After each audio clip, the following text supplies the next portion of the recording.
Good morning, dear friends. My name is Igor Yakovenko. Today is April 6th in Kiev and it is now 7:40 a.m. and we continue our morning reflections about what is happening in Russia, in the world, in Ukraine and in our souls. To be honest, today I had actually prepared some very detailed and in-depth analysis regarding exactly what is currently happening over in the Middle East and across the region of Ukraine. But having said that, after spending a considerable amount of time thinking about all the possibilities, I eventually reached the firm decision that the most important and primary event that will happen this week is set to be held and take place on April 12th, which is this Sunday. This is what can truly and rightfully be called one of the most central battles of that very first global schizophrenic war, which is now violently and unrelentingly raging across the entire world today. This is the battle for Hungary, which is actually much larger, far, far bigger than just a standard election campaign. In one, comparatively speaking, let's be honest, rather small European country. And here's why. The battle for Hungary is beyond any shadow of a doubt a battle for the very future of Europe. Let me try to explain why I think so. And not just Europe. To begin our discussion, let us first try to carefully assess exactly what is at stake in this situation. The stakes for the opposing sides are fundamentally and starkly different. If Magyar and his party are fighting for the future of Hungary and for their own political future, then Orbán is fighting for his personal freedom and legal immunity, and for everything he has built, for the chance to spend the rest of his life not in prison. You have to admit, those are very different stakes. And Orbán right now, the political situation unfolding in Hungary at the moment, is a remarkably distinctive and aggressive campaign on Orbán's part that, in reality, has almost entirely disconnected from what's actually going on. Yes, of course, every single election campaign is a certain mix of real pressing problems. And, well, let's put it this way, the strategic use of political propaganda. Election propaganda is always somewhat detached from reality, but still, it usually has some real basis. Even Putin's propaganda, no matter what kind it is, still has something real underneath it. When it comes to the case of Orban, I must honestly say that I have personally spent a very significant amount of time meticulously studying a wide variety of different election campaigns, which includes performing a deep and thorough analysis of practically every single Russian election campaign held in recent history. And I must say that everywhere, all participants in these campaigns still maintain some connection to reality. With Orban, this is probably, well, from what I know, this is the first an advertising campaign in which the actual subject matter has no connection whatsoever to reality. To be specific, Hungary's most pressing internal challenges are systemic corruption, the struggling economy, and the failing healthcare system. Meanwhile, Orban is running a campaign focused almost exclusively on some alleged security threats coming from Ukraine. Moreover, it's obvious that there are no threats whatsoever, specifically threats of invasion or seizure of Hungary by Ukraine. What does this have to do with reality? As we both know, it's absolutely nothing. Nevertheless, with the sophisticated help of modern artificial intelligence, specifically through the use of AI-generated images and deepfake videos, Russian propagandists and Donald Trump come to Orban's aid. Virtually all the various far-right movements from all around the world join in as well. And in the end, Orban manages to create this completely illusory and fabricated reality for his audience. Well, simply put, if I had the opportunity, unfortunately, a high quality and professional, so to speak, voice-over translation process into another language.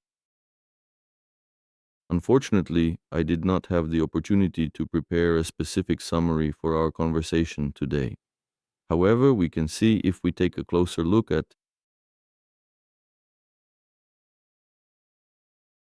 if we look at the official Hungarian government accounts on YouTube and on TikTok, we will see a digitally generated and absolutely terrible version of Zelensky, who openly threatens the nation of Hungary with a military attack and who is depicted as sitting on a massive golden toilet. He counts out large stacks of money, snorts lines of cocaine, and commands the whole Hungarian army. In much the same way, you can also see an AI-generated Magyar figure standing right there who says he truly wants to give away Hungarian factories to foreign interests. All of this elaborate performance, of course, has absolutely nothing to do with the actual reality of the situation. And the reason for all of this is very simple to understand. The thing is, when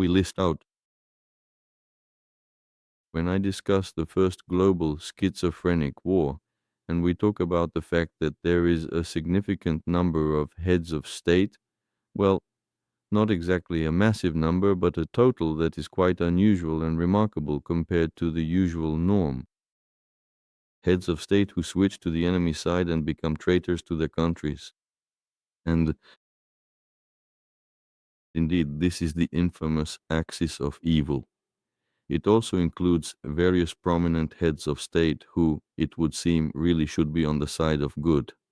But not all of them are, if we look at the situation closely, the complete personification of absolute evil. Well, for example, let's say, for instance, it is extremely difficult to call the president of Argentina, who is now very enthusiastically supporting Orban, a concentrated form of evil. Or it is equally hard to call Netanyahu, whom I view quite negatively, a concentration of absolute evil either. Nevertheless, it remains very challenging to say that he is the true embodiment of absolute evil, or even Trump, who, despite the fact that he is undoubtedly on the side of evil, still, at this very moment, at least he's trying in one way or another to help Israel, which is without any shadow of a doubt a good deed. So, Orban is the embodiment of absolute, pure, and distilled evil. About the same as Putin, it is remarkably similar to those dangerously fanatical religious leaders of Iran. This is nothing short of absolute evil, even though it would seem he leads a country that is part of the European Union. The question we have to ask is, why is Orban running such a remarkably unique election campaign that has absolutely nothing to do with the actual reality of the situation? Because any mention of reality is extremely disadvantageous for Orban.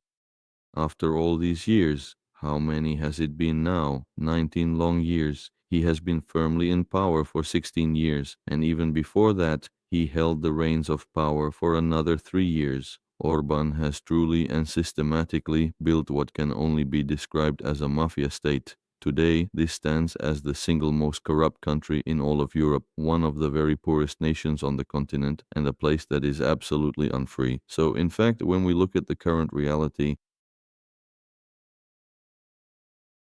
when we look at what he has done over these years, he has transformed the nation. Hungary under Orban is perhaps in some ways strikingly similar to what Putin has done with Russia. But still, Hungary's historical experience is significantly more open and free than Russia's. Therefore, when we look at the reality of the situation, Orban has essentially created a state that functions very much like a mafia organization. And this creates the main problem of uncertainty in these upcoming elections, despite the fact that, of course, the Magyar party is leading Orban's party on almost all issues, which would normally seem to guarantee Orban's loss of the prime minister's seat. But here, one must take into account the entrenched mafia-like nature of this state, so it remains possible that almost anything could happen during the process, and so what this means is that at this particular moment we see that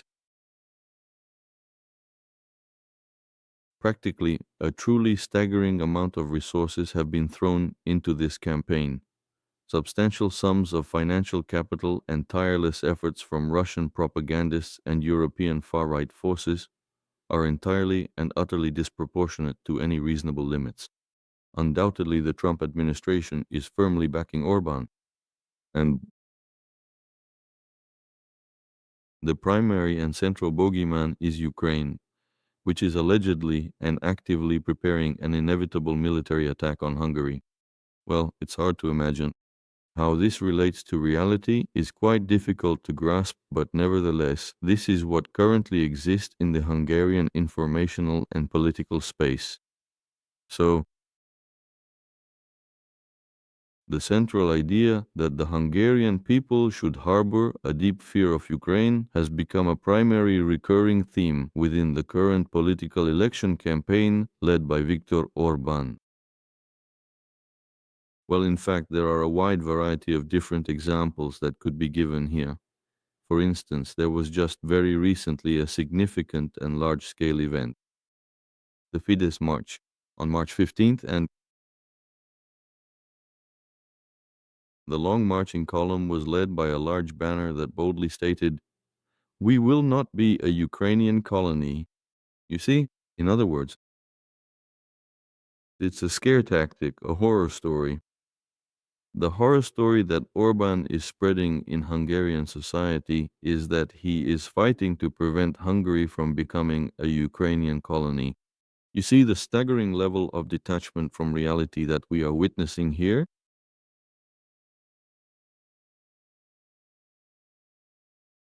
From my personal perspective, it is considerably more elevated than even in Putin's propaganda. I mean, only this past yesterday, we were discussing until midnight. There was a program called Mediafrenia, episode 177, where we discussed the state of Russian propaganda using more than 40 examples. And I have to say, as I was getting ready for our discussion today, I spent quite a bit of time looking deeply into Orban's propaganda, and I really must confess that it is surprisingly more polished and sophisticated than I expected, cleaner than Putin's. So let's take a closer look now at some of the political campaign billboards that are currently decorating the streets of Hungary and are visible throughout Hungarian cities at this very moment. Let's take a moment to see what the specific scare tactic being used against Zelensky looks like right now. Imagine a terrifying predatory grey wolf which is currently positioning itself and getting ready to launch a fierce attack on Hungary, appearing fully prepared to devour the nation entirely. Now let us move on to show the next poster in the series. This is a striking poster where the prominent heads of the European Union and President Zelensky are explicitly depicted as, so to speak, a desperate gang of beggars who are insistently demanding that every single cent of the available money be given immediately to Ukraine. And here on the next poster, it's very characteristic. This is a recurring theme that we see appearing in various political interpretations. This is the idea that Zelensky, working together with the prominent leaders of the European Union in Brussels, are sending all of the EU's funds directly into a metaphorical golden toilet. This narrative, according to the details of Orban's state propaganda, is claimed to belong personally to Zelensky himself. Well, Zelensky, who is sitting on this golden toilet, is accordingly sniffing cocaine and preparing to attack Hungary. This is a constant theme in Hungarian Orbanist propaganda today. You could actually construct an entire, I would say, mediaphrenia based on various examples of this propaganda leading up to the election, but I think the general direction of it all is now quite evident. The direction. In addition to all of this, there are now extremely close and controversial ties developing with Russia, and so it is important to look back at that major Washington Post investigation we already discussed with you earlier. That report goes into great detail about how Hungary's foreign minister, Péter Szijjártó, is constantly in touch with Moscow, frequently calling Sergei Lavrov to leak sensitive information regarding almost every single internal EU meeting. And in return, Szijjártó is always asking for some kind of help, including during elections. In particular, recently a transcript was published. A transcript in which Szijjártó explicitly asked Lavrov to arrange a meeting in Moscow for a pro-Russian Slovak politician in order to help him win the elections. So, the meeting was held and assistance was provided. And actually, things are going quite well now. It is well known that European politicians have long since stopped discussing any issues, strategic, military, or security matters, whenever they are in Orban's presence. So everyone understands everything. Everyone understands that Orban is not just a Russian Trojan horse in the European Union and NATO, but also a direct, open, let's say, well, let's put it this way, an active agent of influence, another active player on the opposite side. At the present moment, the battle for Hungary is truly a battle for Europe. It's not even just a battle for Europe, let's put it this way, it's a battle for the greater sake of democracy throughout the entire world, because today almost all of the forces from the axis of evil are now rushing to help Orban. That is to say, Russia has now sent a certain gang directly to Budapest, propagandists in order to. Well, we're talking about a group known as it's an IT company that works directly for the Kremlin, which is the Russian government, a fact that is well known from the example of other similar companies, particularly in their active digital support of Donald Trump's campaign. In addition, once again, there is an investigation by the Washington Post with documents. This time, it's not some kind of fake, but actual documents. According to the details revealed in this investigation, it has been explicitly stated that the Russians proposed to stage a fake assassination attempt on Orban in order to elicit sympathy for him.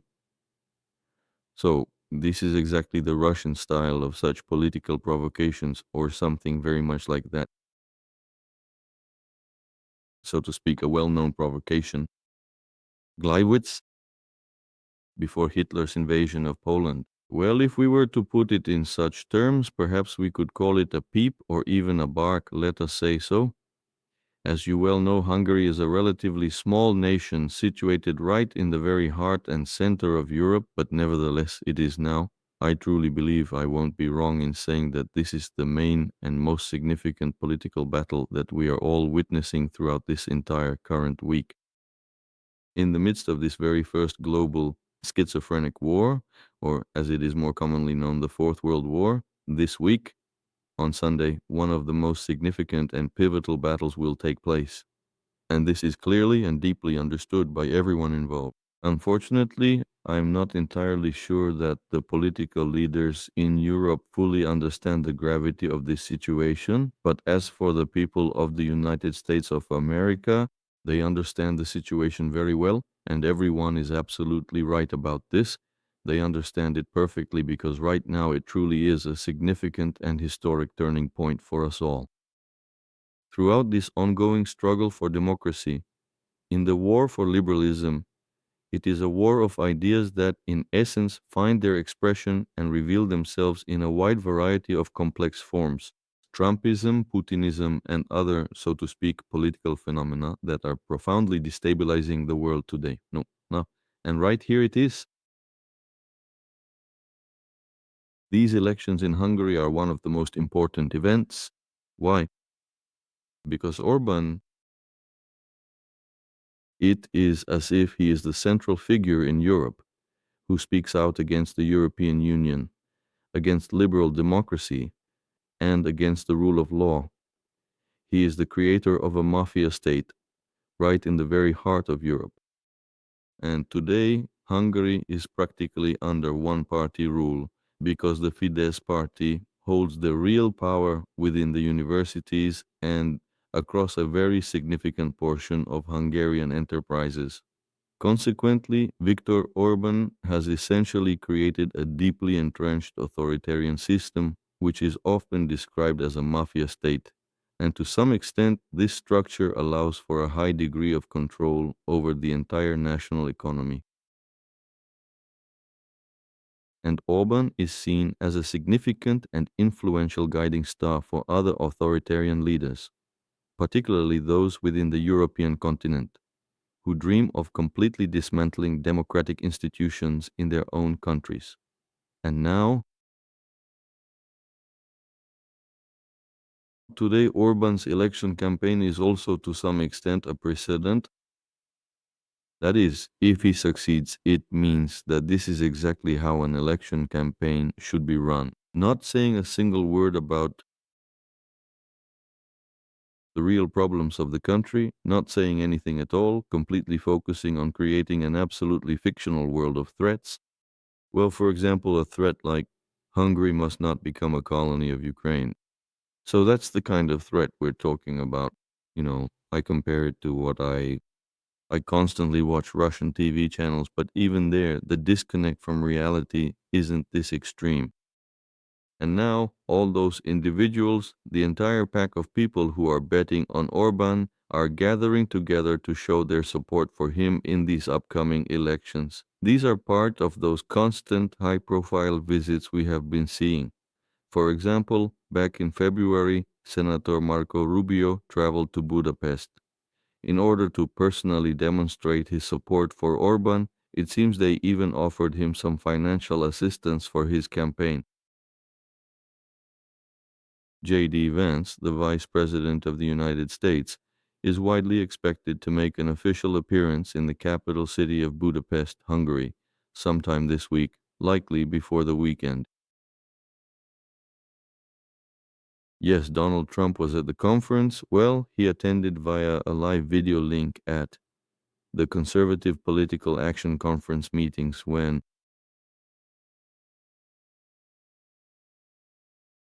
Trump expressed his absolute, full, and unconditional support to Orban, Russia's closest and most significant political ally.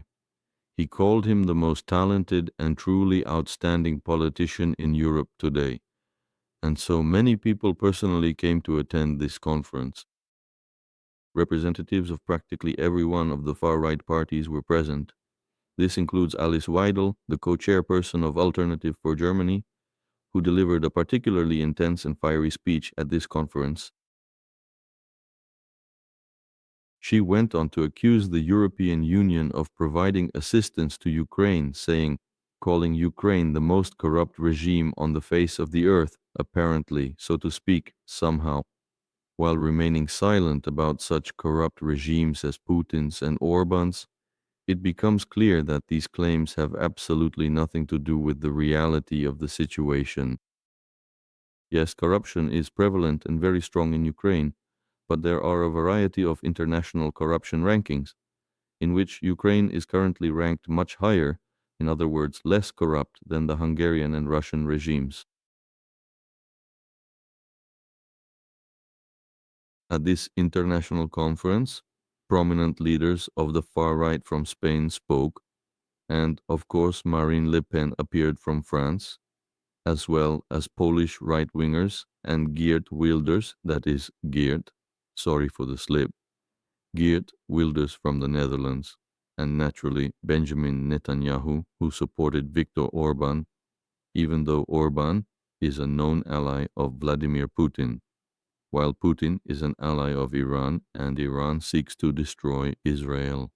Despite all of this, Orban received Netanyahu's full and unwavering support, which clearly means that the brotherhood of the right is much stronger and closer than it might seem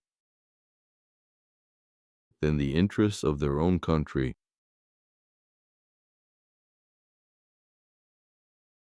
The far right, the president of Argentina, Javier Milei,